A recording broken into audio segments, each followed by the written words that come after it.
Olá, bem-vindos à nossa conversa de hoje.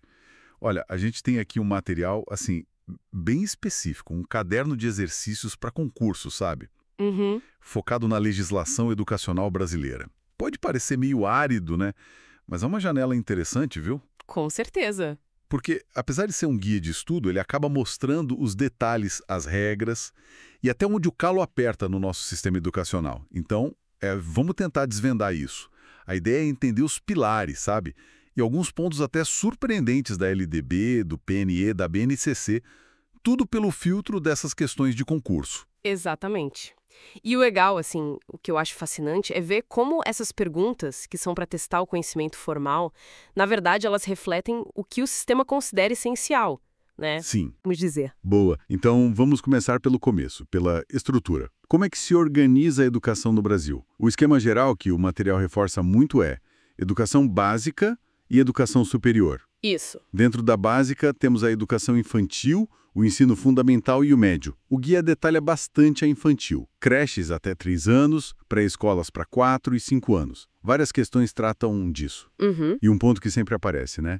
A obrigatoriedade da matrícula a partir dos 4 anos. Isso eles batem bastante na tecla. Sim, é um marco importante definido em lei. Aí, seguindo o fluxo, vem o fundamental, com 9 anos começando aos 6. E tanto para o fundamental quanto para o médio, o material insiste naquela carga horária, 800 horas por ano em pelo menos 200 dias letivos. É a régua mínima, né? Exato. Parece técnico, mas define o ritmo da escola. E toda essa arquitetura, ela tá na Lei de Diretrizes e Bases, a LDB 99394 de 96. É a nossa espinha dorsal.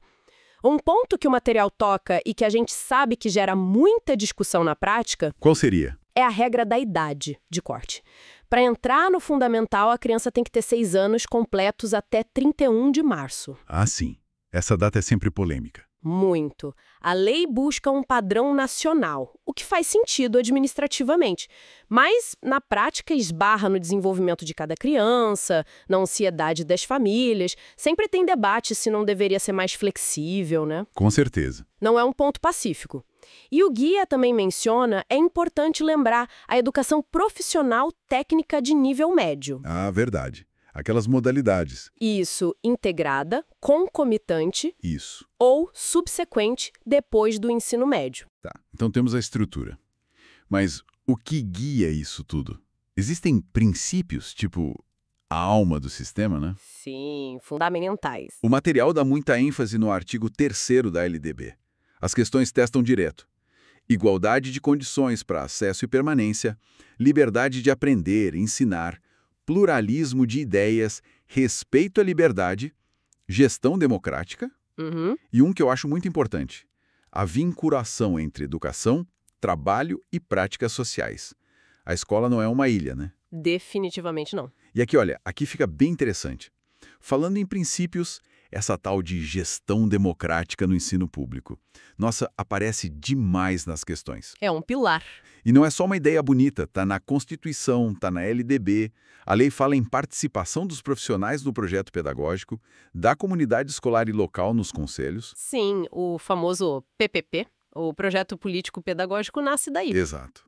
O PPP. Mas aí vem a pergunta, né? Como isso funciona na prática? O material testa se a gente sabe que a participação é lei, mas fico pensando, quão democrática é a gestão no dia a dia? Essa é a pergunta de ouro, não é? A legislação e as questões de concurso espelham isso. Define a gestão democrática como o oposto do autoritarismo. Ela enfatiza a flexibilidade, a autonomia com responsabilidade, o planejamento coletivo e a participação real. Certo. O PPP, nesse sentido, não pode ser um documento de gaveta. Aliás, o material até usa pegadinhas para reforçar que ele tem que ser vivo, revisto sempre. Entendi. Agora, sobre a prática. Bom, a lei dá um norte. A realidade tem de tudo. Escolas super participativas e outras onde a burocracia ou a falta de engajamento complicam muito. É um desafio constante. Imagino. Isso se liga a outro princípio-chave que o material também aborda: igualdade de condições para acesso e permanência. Não é só matricular, é garantir que o aluno fique. Ficar e aprender, né? Exato. E a lei reconhece que isso exige política ativa: transporte, material, alimentação. Por isso a importância de programas como o PENAI, que são citados. Ah, o Programa de Alimentação Escolar. Isso. E claro, a LDB também prevê a coexistência das escolas públicas e privadas. Certo. E essa conversa sobre igualdade e respeito, ela nos leva direto para a questão da inclusão e da diversidade, né? Como a lei trata grupos específicos. Sim. Educação especial é o outro tema que bomba no material. Definida como modalidade transversal, né, que perpassa todos os níveis. Exato. E a orientação legal que as questões reforçam é que seja oferecida preferencialmente na rede regular de ensino. A inclusão como regra. Isso, o público, alunos com deficiência, TGD, que são os transtornos globais do desenvolvimento, e altas habilidades ou superdotação. É interessante ver como o material reflete até a mudança na linguagem. Sim, nada de portador. Exato. E deixa claro que começa desde a educação infantil. A Lei Brasileira de Inclusão, a LBI, é um marco citado. E as questões ajudam a gente a entender a definição de pessoa com deficiência. Impedimento de longo prazo. Que interage com barreiras, né? A definição é social. Perfeito. E tem a novidade da educação bilíngue de surdos, que já está começando a aparecer. É fundamental entender essa trajetória que o material sugere. A educação especial saiu de um modelo muito segregador para essa busca, que a gente sabe que é difícil, pela inclusão. Com certeza. O atendimento educacional especializado, o AEE, é chave nisso. E a colaboração entre o professor da sala comum e o do AEE é vista como essencial. Embora na prática... Nem sempre funcione tão bem, né? Exato. E isso se conecta ao respeito mais amplo à diversidade. Pega o ensino religioso. As questões destacam que a matrícula é facultativa e que não pode ter proselitismo. Para garantir a laicidade. Isso, ou o direito à prova em data alternativa por motivo religioso. São direitos garantidos. Mas aí volta a sua pergunta. Como garantir que isso aconteça de verdade na escola, respeitando todo mundo? Pois é. E essa preocupação com a diversidade continua. O material fala das diretrizes curriculares nacionais para a educação das relações étnico-raciais. Sim, Lei 10.639 e 11.645. As questões destacam princípios como reconhecer a diversidade e combater o racismo. Tem até uma questão curiosa sobre a diferença entre negro como identidade política e preto, categoria do IBGE. Sutilezas importantes. E, claro, o ECA, o Estatuto da Criança e do Adolescente, reforçando a proteção contra tratamento vexatório na escola. Fundamental. Ok. Estrutura, princípios, inclusão. Mas como isso vira prática na sala de aula?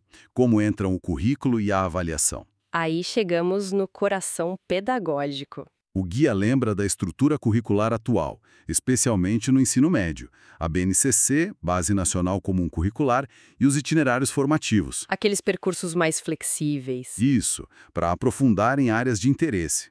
A BNCC define as 10 competências gerais para toda a educação básica e organiza as habilidades com aqueles códigos, né? O material até dá exemplos. Sim, EF15, EF01, essas coisas. E outro conceito que as questões trazem é a interdisciplinariedade, que não é acabar com as disciplinas, mas conectar os conhecimentos. Integrar, né? Fazer pontes. Exato.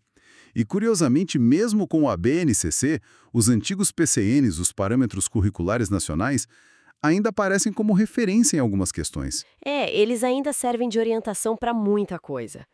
Mas a avaliação, a avaliação é um capítulo à parte e o material reflete bem essa complexidade. Como assim? Na educação infantil, a mensagem é clara, repetida em várias questões. A avaliação é acompanhamento e registro do desenvolvimento.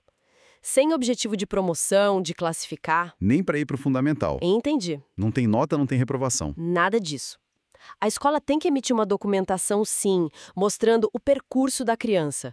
Mas o foco legal é no desenvolvimento integral, em entender a criança, não em rotular. Isso é fascinante. Realmente. E no fundamental e médio? Aí, a LDB e o material reforça isso. Pede avaliação contínua e cumulativa.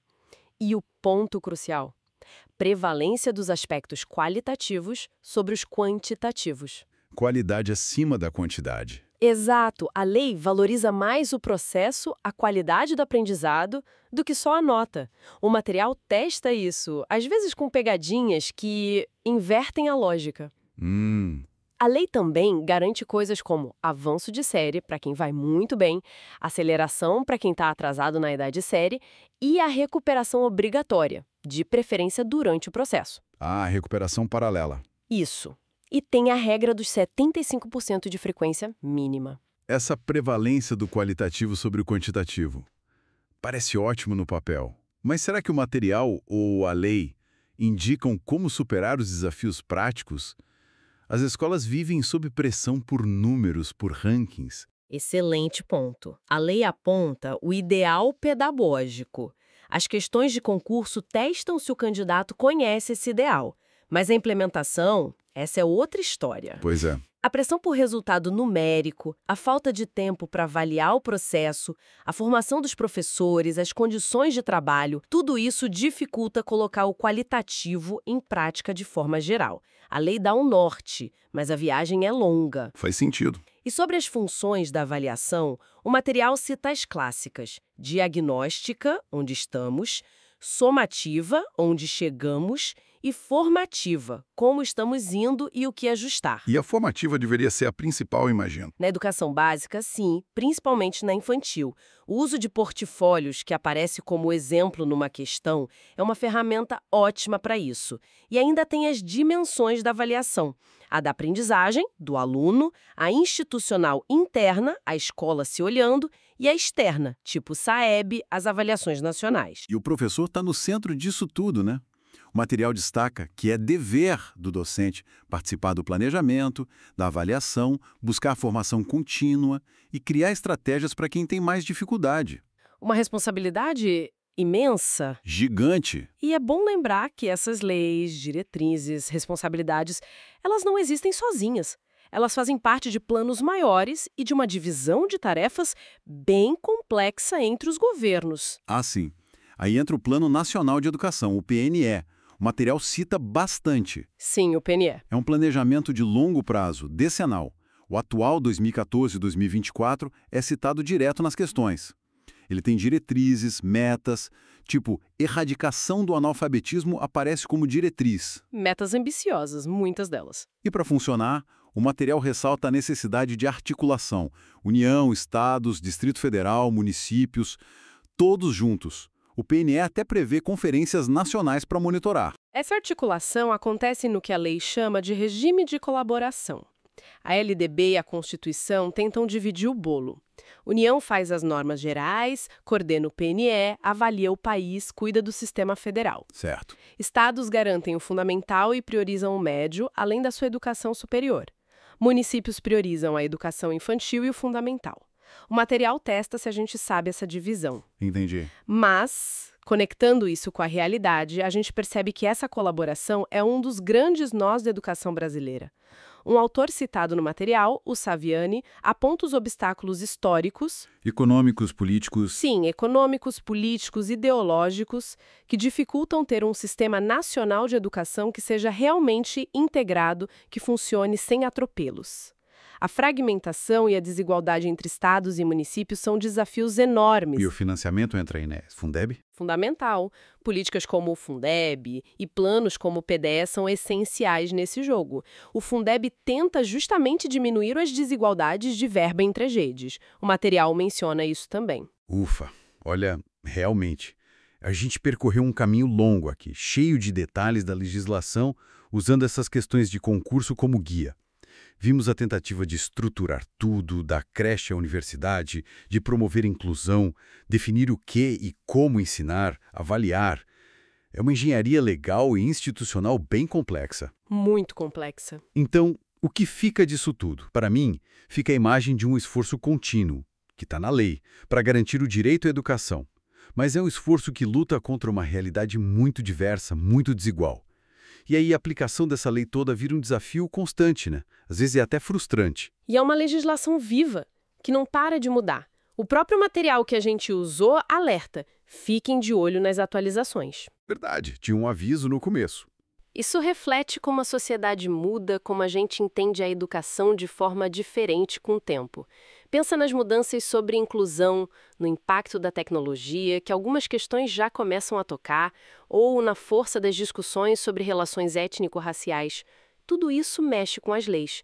mesmo que a prática nem sempre acompanhe no mesmo ritmo. Pois é. Fica então talvez uma provocação final para a gente pensar. Ligando com aqueles obstáculos para ter um sistema nacional de verdade e essa distância entre a lei e a escola real.